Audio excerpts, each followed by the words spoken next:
Bitch, I know everything. Breeding programs, climate change, Epstein Island, the government, Elon Musk rocket ships. It's all connected. I know how it sounds when somebody brings up the aliens, everyone tunes right out. Assumes you have lost all your grip on reality, locking their minds in the doubt. You can't tell me to stop the obsessing, the news just causes anxiety. But you cannot just ignore what is happening right in front of society. If you step back and look at the events of this year, a picture starts to form. A very clear, very unsettling vision right in the eye of the storm. Look at the Pentagon releasing that massive batch of declassified UFO files this month. They are not doing this out of a sudden desire for government transparency up front. You do not just release decades of classified, highly sensitive material out of nowhere, unless you are conditioning the public, throwing the dark in the glare. They are releasing the information, they know something's arriving or already here. Need us completely numb to the idea so society does not fracture in fear. When the truth finally comes out, they distract everyone with those documents. But look at who's quietly disappearing behind the establishment's monuments. Since February, at least 11 high-level researchers working in advanced space, defense and energy sectors have vanished or died in a very strange place. I know all about the motherfucking alien. I know all about the mother.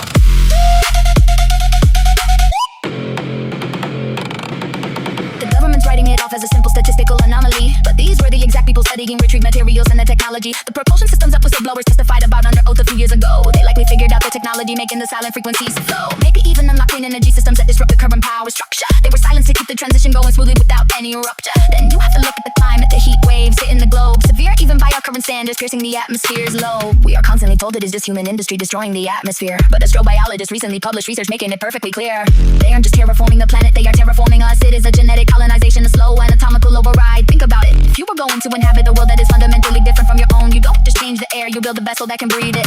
We are the raw material. They have been quietly slicing, extracting, and weaving their cellular structures into our bloodlines for generations. It is a biological harvest hidden in plain sight. They are mapping our cardiovascular rhythm, studying the density of our bones, and figuring out exactly how much of their visible alien architecture our human bodies can endure before we break. This isn't an invasion, it is an integration. They are breeding a hybrid class, something that looks like us on the outside, but vibrates on a completely different frequency on the inside. A new species built to inherit the decaying world they are engineering for us. We are out here worrying about AI taking our jobs, or the government hiding documents, while we are literally being used as biological incubators for our own replacements. The invasion isn't coming from the sky, bro. It is already crawling through our veins.